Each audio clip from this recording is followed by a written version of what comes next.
Hello, everybody. I'm so excited. This is Kristine from Mom Vegan Lab, and today I have a very special guest. My dear friend Ashlee is here with us today. Welcome.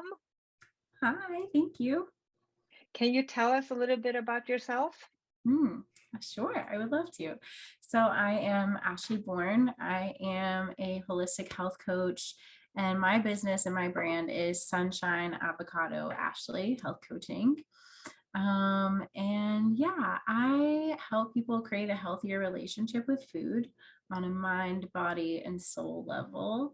And lately, I've been doing that by focusing a lot on the trauma and such that people have been through before, because that kind of leads us to make the decisions that we make today and affects the habits that we create. So, yeah, that's a little bit about me. Oh, that's beautiful. That's awesome. Thank you so much for taking the time to be here today. I really appreciate it. Oh, well, I'm honored to be here, Kristine. You do awesome work, and I love the message that you're sharing with people. Oh, thank you. Right back at you, just holding up the mirror. Okay, let's see. So my first question is actually about addiction, and then just if you want to share a little bit about your journey. Hmm. Um, it's been a long one. I'm 27 now, and I think I took my first drink around 13 or 14, but and I liked it from the start. But I don't think that I really experienced addiction per se until probably 16, 17, 18.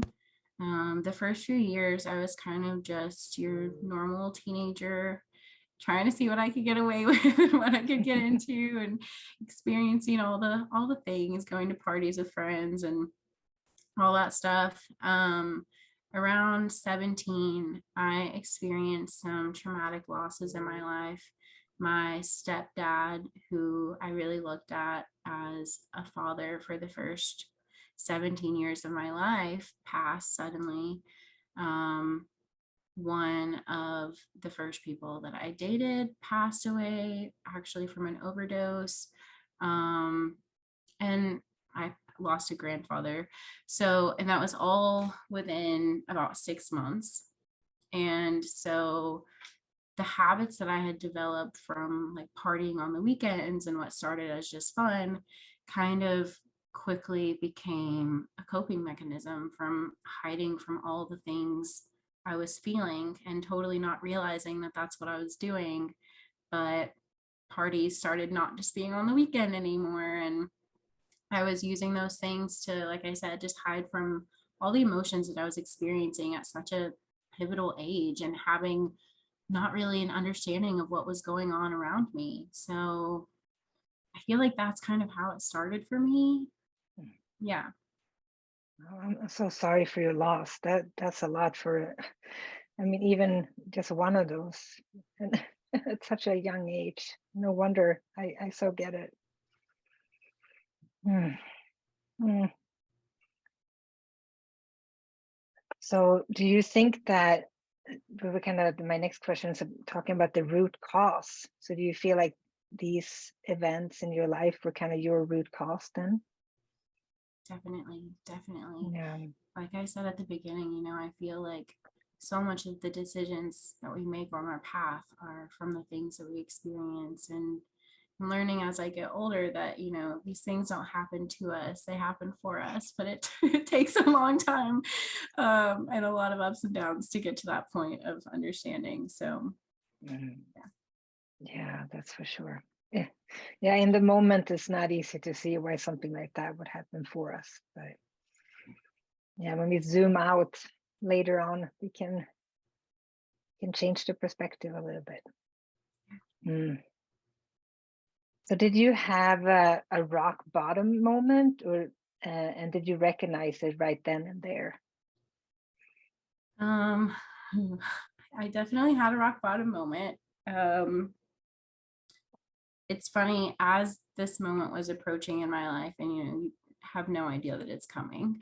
um I was in a meditation group, and So we would talk on Zoom once a week and kind of talk about what we were wanting to manifest and bring into reality.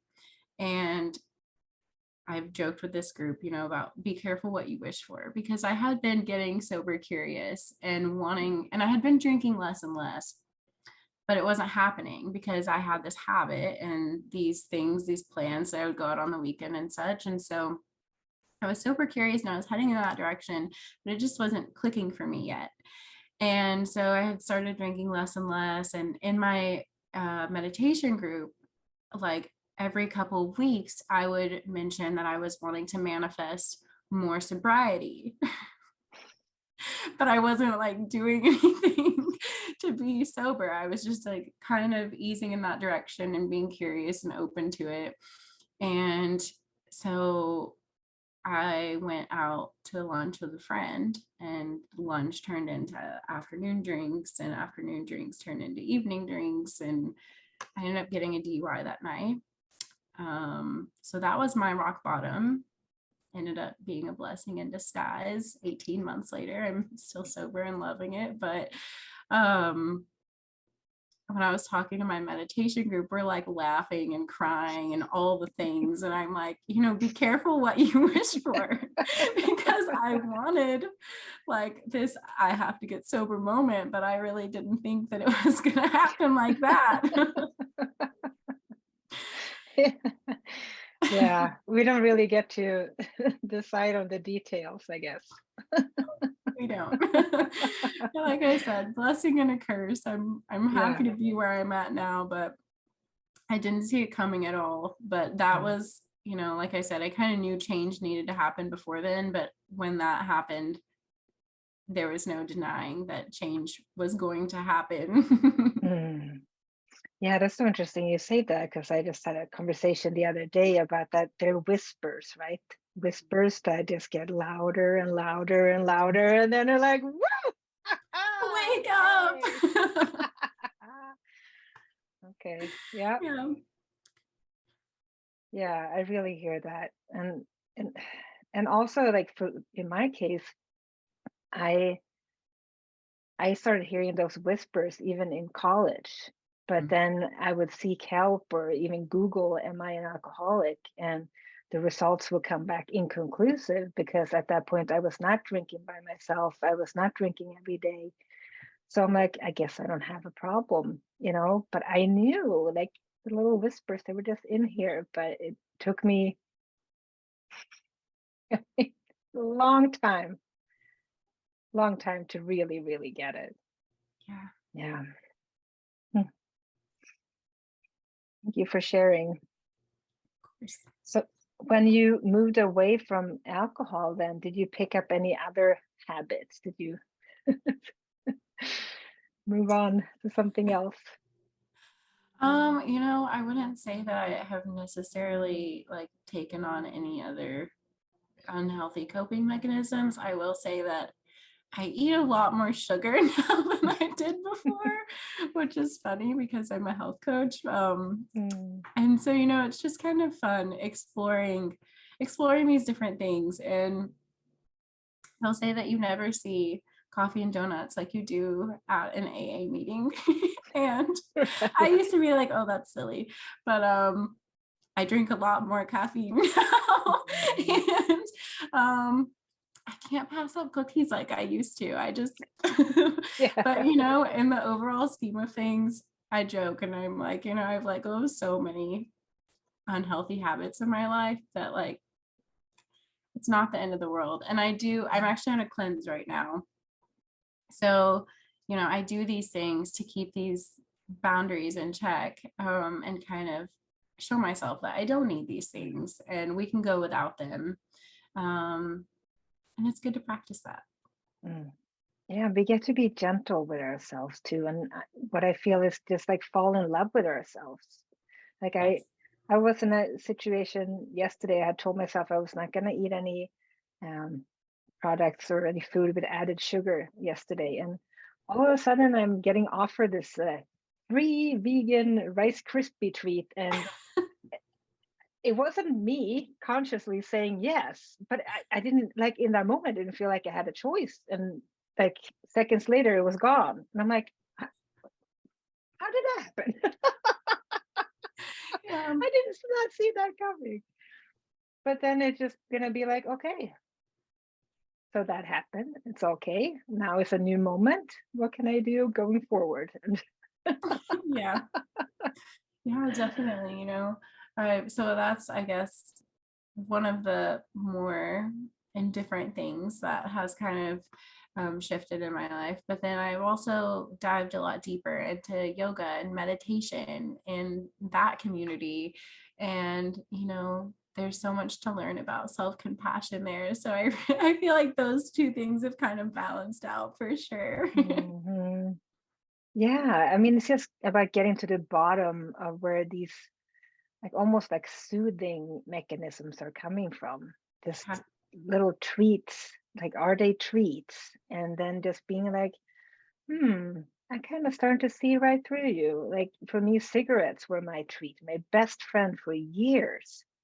And then it's just like, hmm, but are you really? Exactly. Hmm. And then not making that wrong. Just being like, okay, you served me for a long time and thank you. Yeah. Yeah, it's all good. So what kind of help support worked for you when you wanted to kind of make the change? So I did AA for a few months and it was great.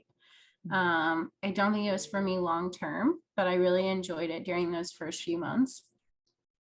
Um, like I said, yoga and meditation have been a really big part of my sober journey. They were a big part of my life before, but I feel like not on the level that they are now because, when you're in a state of addiction, you're hiding from yourself in some way or another. So once I let go of that, yoga and meditation became a whole new world for me. And I've just appreciated them so much. So whether it be a community with something like that just brings you joy, or the sober community itself, I think those are so important, and whether or not you have, I think so many people think, oh, I have a lot of people in my life that are not willing to get sober. And it's like, that's okay. Everyone in your life doesn't have to be sober.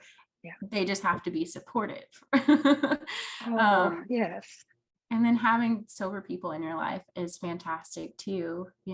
I've made Mm, friends through Sheena and that community, and that's how I met you guys, and mm, some people through AA, and some of my friends and family kind of got sober around a similar time.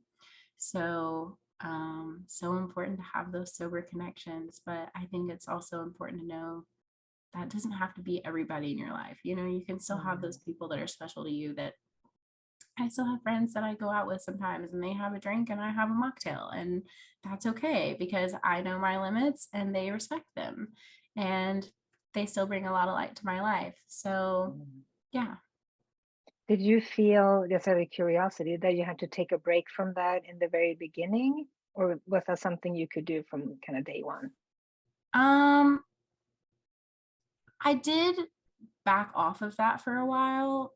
I don't know if it was because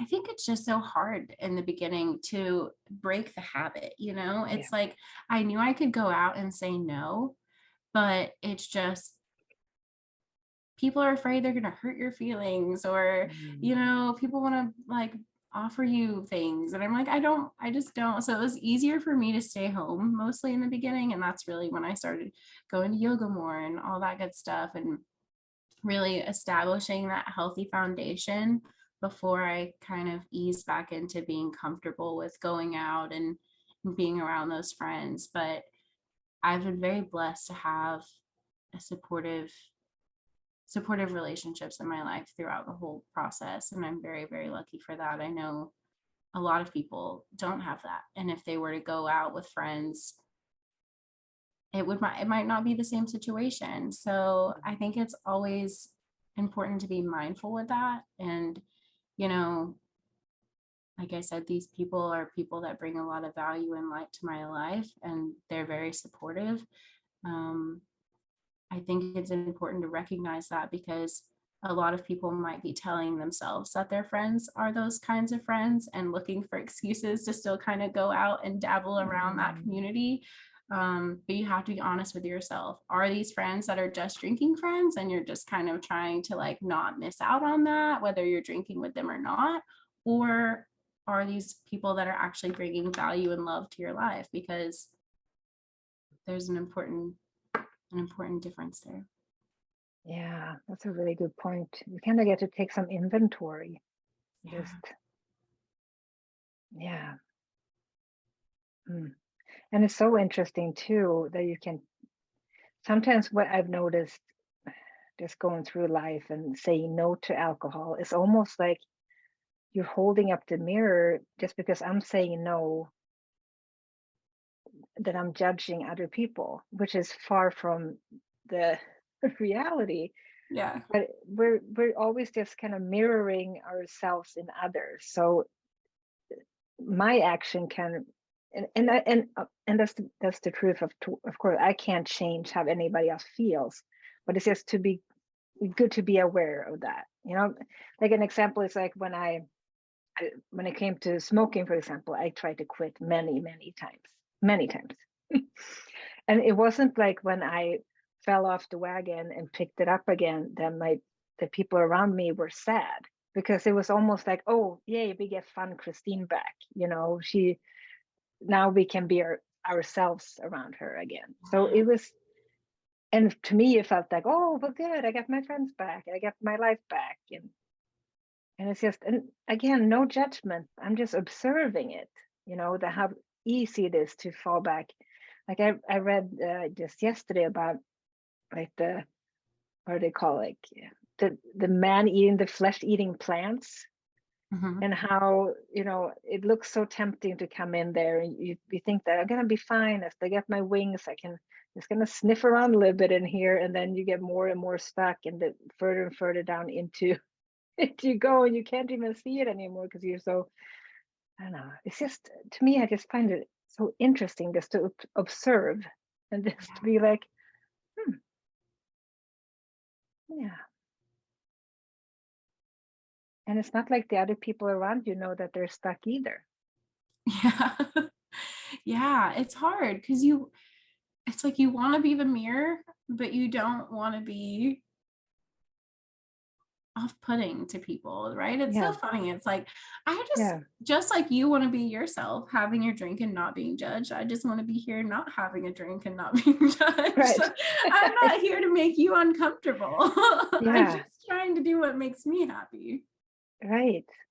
And I think that's so beautiful. And just being able to just maybe have a quick conversation about that, maybe just like clear the air.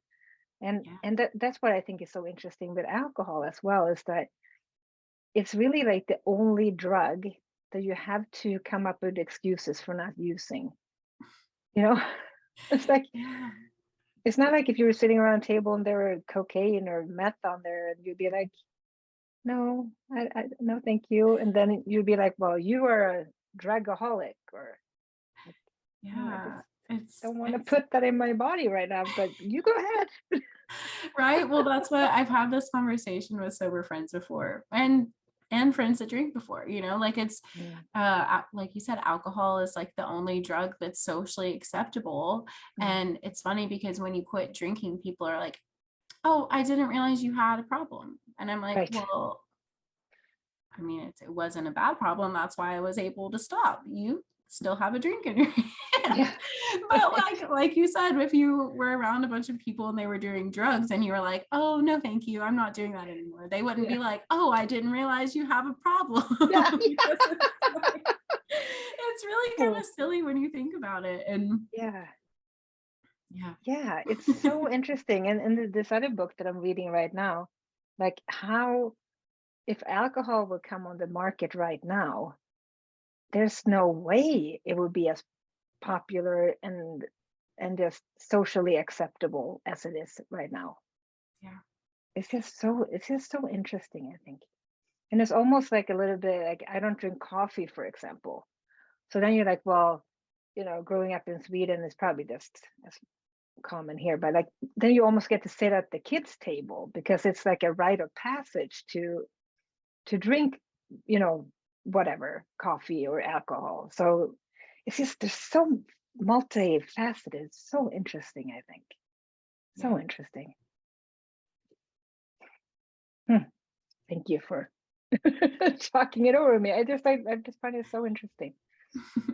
Okay, next question, totally different. Do you feel the universe or higher power has been guiding and supporting you on your journey? And if yes, how so?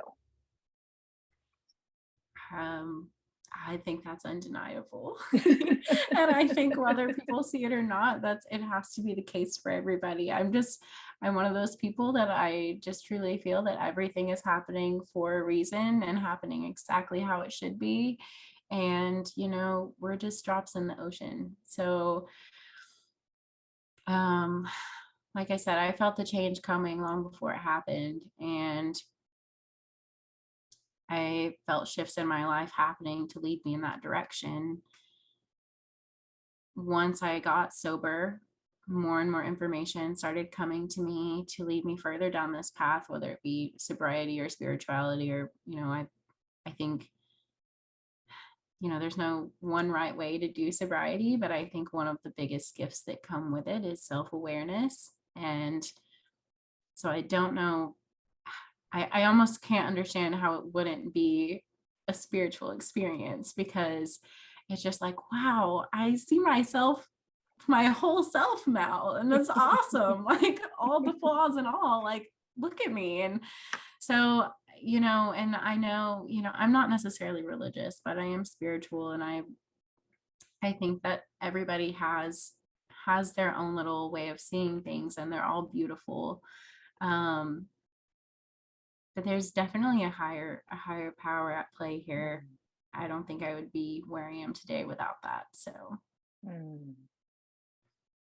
Yeah, and how do you feel you can listen into that and just you mentioned like meditation and yoga. Is that when you get most of your like wisdom or I think it definitely comes with stillness and allowing silence and allowing pause. I think so many people are just go, go, go, go, go. And they're like the naysayers. And it's like, but if you would just stop and listen for just a minute, and it's not like you're like literally hearing things, but it's just, it's a feeling. It's like I say, like, I'll be, you know, driving down the road and the license plate beside me will have like a 333 on it, or you know, you have to notice these things. And a lot of people are like, oh, yada yada. And I'm like, but if you see enough of it in one day, there's no denying that you're just witness to these things that are happening around you. And I think it's so important to, you know, stop and smell the flowers and see the beauty around you. And I think that's kind of it. You know, if you run through the woods, you're not going to stop and see all the beautiful things. But if you stop and you notice all the beauty around you, I don't know how you wouldn't feel like there's some more going on here. Oh, that's so beautiful. I really love that. Mm. Mm. Yeah. And sometimes it can feel safer to run because stopping to look and feelings and can be overwhelming. But they're so beautiful and they pass too, which is something that I've noticed the more sober I get in life. That feelings can feel so overwhelming in the moment, but they come and go and all is well. This too shall pass. There's something that I keep telling myself. Yeah, you know, and it's the good, the bad, the ugly. It all Mm. passes. So I think that's Mm. like, you know, so important to be present, because just like, you know, when bad things are happening and you're like, this isn't permanent, just Mm. get through it one day at a time. But Mm. also the good things. That's why it's so important to me to find that stillness and to find that presence, because it's going to pass you right by. So it's like, just stop and take it in for a minute. Oh, that's such a beautiful reminder. Yes. Mm. Let's see. So what are some of the challenges that you have today? Mm. Well, kind of reflecting on what we were talking about earlier, I think sometimes it's hard to love people in your life that are not wanting to take ownership of their own addictions in life, whether it be alcohol or substances, or just playing the victim, or food addiction, things that are making them sick, um staring at a screen all day, things that they know are causing problems in their life, or that they're choosing to ignore are causing problems in their life. And it's just like, now that you have this awareness and you've seen how easy it is to, not easy, but how once you see it, you can't go back. And to see people in my life, in all of our lives, that kind of, it's like they're choosing self-sabotage sometimes. And it's like, I love you, like, wake up. And like you said, you want to be that mirror, but you don't want to be reflecting too brightly and off-putting to them and like, Right. gotta do it now. So it's, I try to practice patience and understanding, and I know that everything happens in everybody's own timing, but sometimes I think that's the most challenging part, is to have this clarity, and you want everybody to experience it, and they're just like, meh. Yeah, I hear that.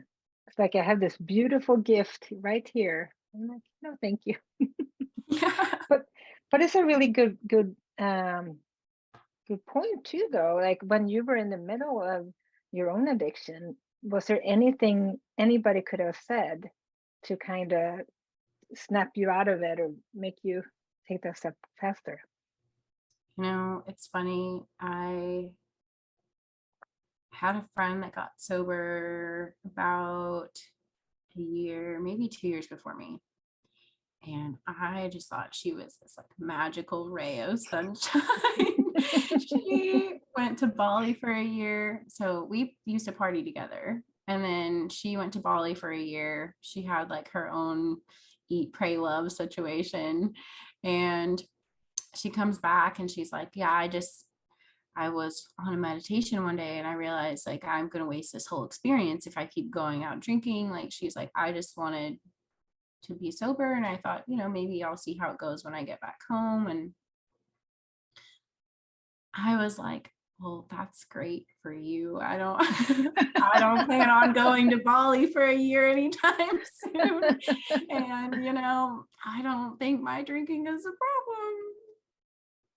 So, it's funny.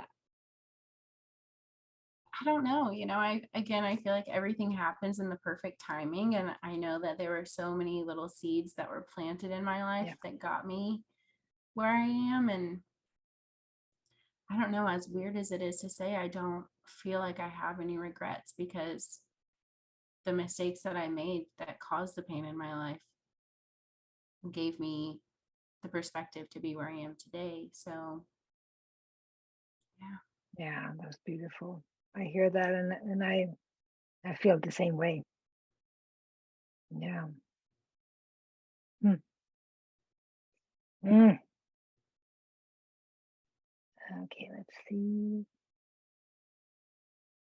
Would you say your life is different now versus when you were using alcohol? Mm, like I said, there's just that self-awareness there that, I think maybe you could have it without sobriety in your life, but just not the same way, because like I said, I feel like all addiction is you trying to hide from yourself and your feelings in some type of way.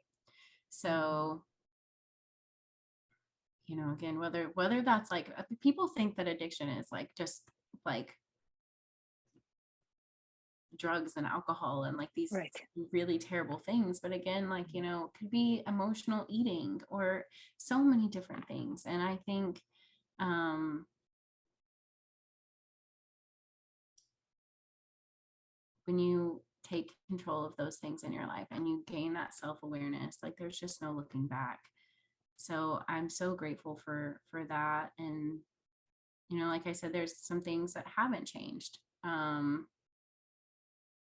Like some of the people that I still spend time with, and some of the things that I thought I would have to give up. Like I was like, oh, I'll never go to a music festival again. I couldn't go to that sober.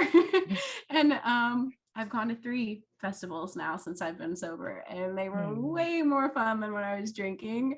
It costs half the price. I remember everything. I remember seeing the bands that I wanted to see. I wasn't tired halfway through the day, so yeah, a lot of those things that I thought would change, that I would miss, I still get to do. I just do it my own way. I love that. That was actually the night I had my rock bottom. We went to a music festival, and I had been so excited. I didn't see the band. I didn't see. There were 2 bands there. Missed both of them. Yeah. Yeah. So pointless. Yeah. Oh my goodness. But it is now, when you mention it though, I haven't really gone back to events like that. That's something I would definitely want to. What I've noticed too is that I am, and that was one of the reasons I drank, I'm a very highly sensitive human being.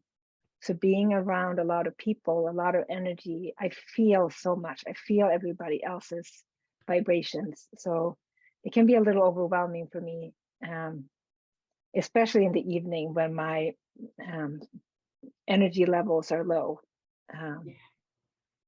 So actually a change for me has been to say no, to not go to something like that, because it's just so draining. But I love hearing that maybe I could do something like during the day, maybe ease myself back into it, just because then, yeah, it's just so interesting, So because many different options. yeah. And maybe going to a concert, I wouldn't have to be all the way up front, jumping and bouncing. Maybe I could actually sit That's back what I was and gonna enjoy it. say. Like my experience is totally different now. I used to be like, move, I want to get to the front, and I'm like sloshing my drink everywhere. And now I'm like content with watching from a little further back, because like you said, sobriety is very it can be overwhelming, because we use that as such a coping tool. And I've always kind of liked being like in a crowd, sort of, so to speak. Like I like the energy of it for the most part. And I think that's also like, I'm not gonna go to like some crazy rock concert where like there's like a lot of angry people, because I don't want to feel that. But like one of the festivals I went to was Reggae Rise Up and like Okeechobee, and so it's like there's like a lot of good vibes flowing. So I feel like it's totally different, but I know when we went to Reggae Rise Up, it was funny. I was like, oh, I'm going to save so much money today because I'm not going to be drinking, and you're going to, because my partner still drinks. And so, but her relationship with alcohol has changed a lot since I've been sober. So that's been interesting to watch. But I was like, you're going to spend so much money, ha, ha, ha, and I'm going to save money. Joke's on me, because smoothies are like $12 at a music festival. And I drink a lot of them. But it was really funny where there was at one point where, kind of like you said, I was like, I don't care as much for this band that's on right now. Like, let's go take a break and sit by the water and wait for the next band that we want to see, so we can kind of like take a break from the action. And so we were over there chilling out, and there was this couple, and the man was laying over on his side. He was like clearly miserable, and the girlfriend or wife or whatever was like, oh my gosh, he is not going to feel good tomorrow. He's had too much to drink. I don't even know if he's going to make it through the night, blah, blah, blah. And she was like, what are you drinking? Is that a daiquiri? And I was like, no, it's a smoothie. And I feel so good. And she was like, where did you get it? And I told her where the smoothie stand was. Mm. And so we passed them again like 30 minutes after that, and he was drinking a smoothie. And she was like, he's revived. And we were just cracking up. And my friend was like, you needed to be here at that exact moment. So that man knew that he needed to have a smoothie. Oh, a little We were seed cracking up about planted. it. That's awesome. Yeah, this just reminds me of growing up. I had a friend that would go to all the different parties, all the different trips that we went on, and not drink. And she just seems like such a unicorn to me.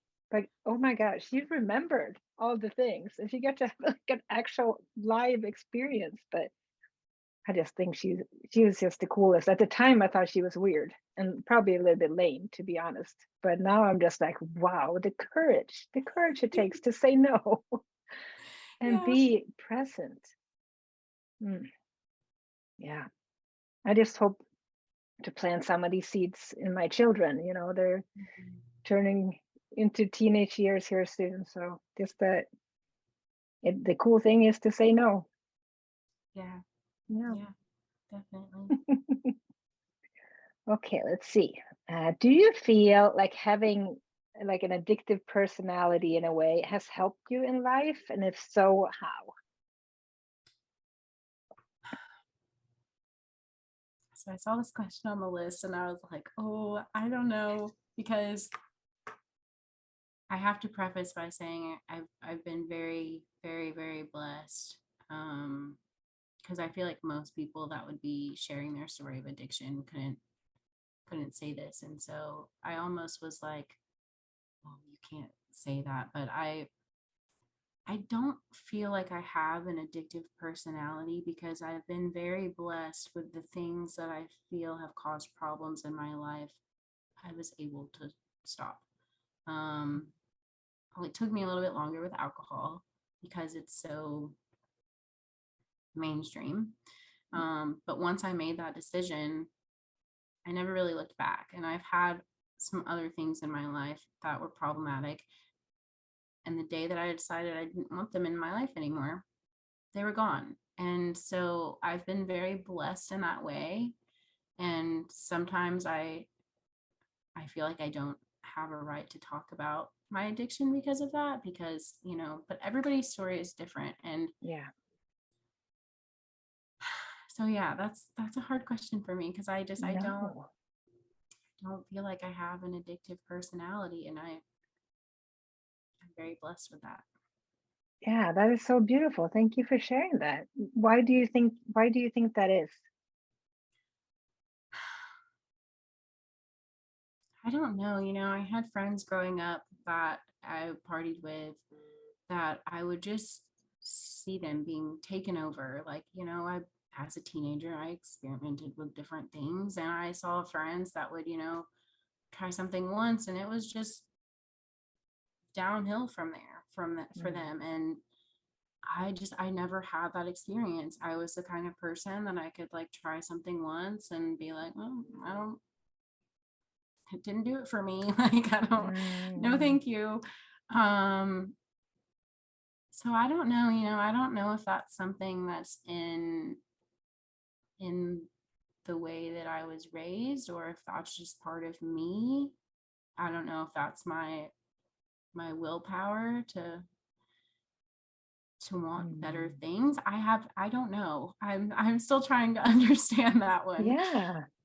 It's Yeah. very interesting. So when you were drinking, did you feel like you were treating yourself? Like there was something loving that you were doing for yourself? I went through a lot of ups and downs with my relationship with alcohol. So there were days where I was like, this is probably not good. But oh, I'm stumped with this one. Mhm. Yeah, it's funny. I remember listening to a lot of episodes of Kate's podcast and hearing people talk about their stories. And um, I don't know.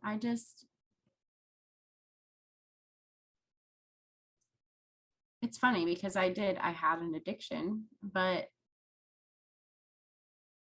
I don't know. I think not having that addictive personality is one of the reasons that I'm able to be around some of the same things that I was around before and not be tempted by it, because I hear so many people being like, that's risky business. You don't need to, go out to the bar with your friends and have a mocktail. That's like giving you those feelings. But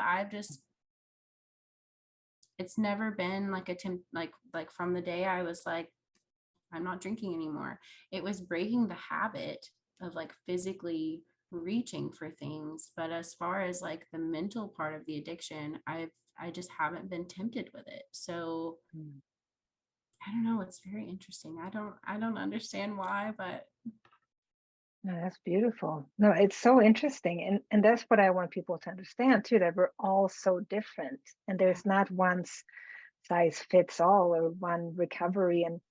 And just deciding to be sober is so beautiful. It doesn't mean that you have to have an addiction, check these boxes, should I quit? It's not like you just get to fall in love with yourself and decide whether or not X, Y, and Z is helping you and your vessel, yeah. right? And if you are not like totally sucked into that plant where you can't get out and you actually can fly out, that is beautiful. That is so. And for me, I feel like alcohol for me and addiction and cigarettes and all that, I did a leadership training, and basically the leader told me, oh my goodness, you have been taking poison, always trying to poison yourself for so long, hoping to hurt somebody else. Which was like, I'm like, whoa. So that really just opened something for me, that I have not really seen my body as my own, and just almost like tripping myself in the hopes of hurting somebody else. And it's been very interesting to just go underneath that. And I think it's so beautiful that everybody's story is so different. And it's just like finding that little glimmer of hope. And it's like, I don't want to take poison anymore. I want to forgive. I want to live. I want to be happy. I want to be like the best mother I can be to my children. I want to be a good friend, a good wife. I want to live. We're here for such a short amount of time. Yeah. And for me too, I can feel like when it comes to having that just drive to hurt myself, me being able to use that drive for good instead, that has like really been the switch for me. So, but I think it's beautiful to hear your story. And yeah, I want to be able to just be like being able to say no.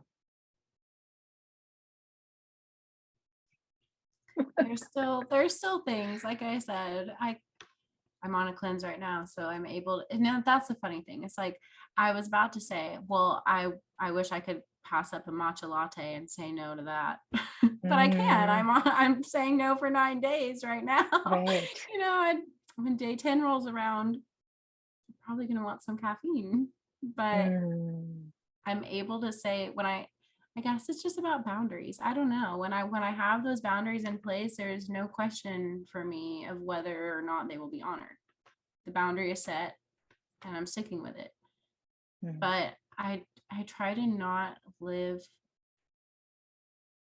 like a dogmatic life per se, I guess. So like even when people ask me like, are you sober forever? I'm like, I'm pretty sure. And they're like, so you're not? And I'm like, no, like I'm not gonna drink. But I don't like telling myself no alcohol ever again, because I feel like it's just like rules can feel so yucky.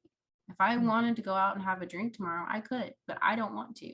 And I think that there's like freedom and liberation in that, and being like, I could break my cleanse and go have a matcha latte right now, but I don't want to. I want to honor the boundaries that I've set for myself. And one of the boundaries that I've set for myself is I know I feel better without alcohol. And so it's funny. It's like the one day at a time thing. It's like the cheesiest thing ever. But, you know, each day is a choice. And if you wanted to go out and make a different choice tomorrow, you could, but I don't want to. And so it's like when I first got sober, and I was like, I don't know if this will be a forever thing, but I'm going to do the one day at a time thing. And each day that I've stayed sober, and it's been 18 months now, each day it's like less and less interesting to me, because I'm like, why? I feel so good now, and I feel better today than I did yesterday. So why on earth would I want to like undo all of that? It's an interesting process, and I'll be honest, my brain is all over the place right now. No, Yeah. it makes so much sense to me. And my question is like, was this behavior model to you growing up? That just like if you say you're gonna do something, that happens?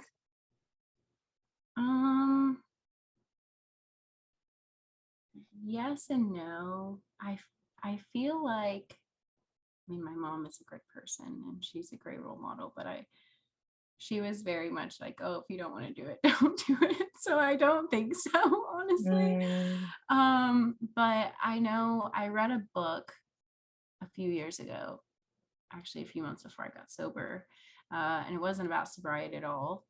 It was called Girl Wash Your Face. It's a good one. Yes, that's a good one. And there's the part where she's like, if I, she's talking about, well, you make promises to other people and you keep them, but for some reason you make promises to yourself and you break them. And the chapter was like, so after you read this chapter, see how you feel about honoring the promises that you make to yourself and keeping those, and see how that feels. And something just clicked for me when I read that, and I was like, wow, I deserve that honor that I give to other people. Like if I say I'm going to be somewhere to somebody else, I do it. Why am I not doing that for myself? And yeah.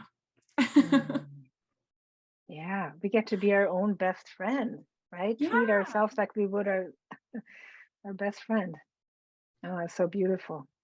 Yeah. And we can make that choice in every new moment. Well, what advice would you give to somebody who is struggling right now?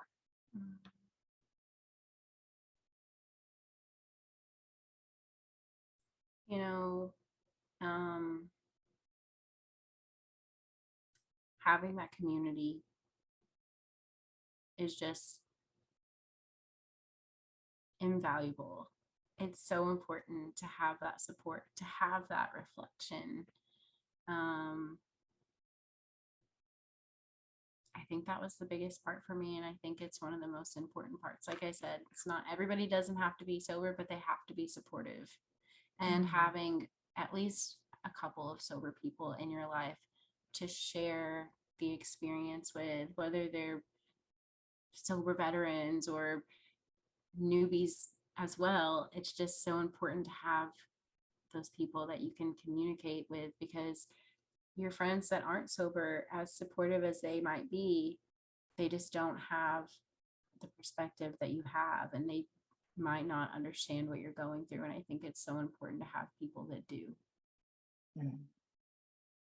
Yeah, did you feel like it took you a lot of courage to go to AA, or was that just the place to go?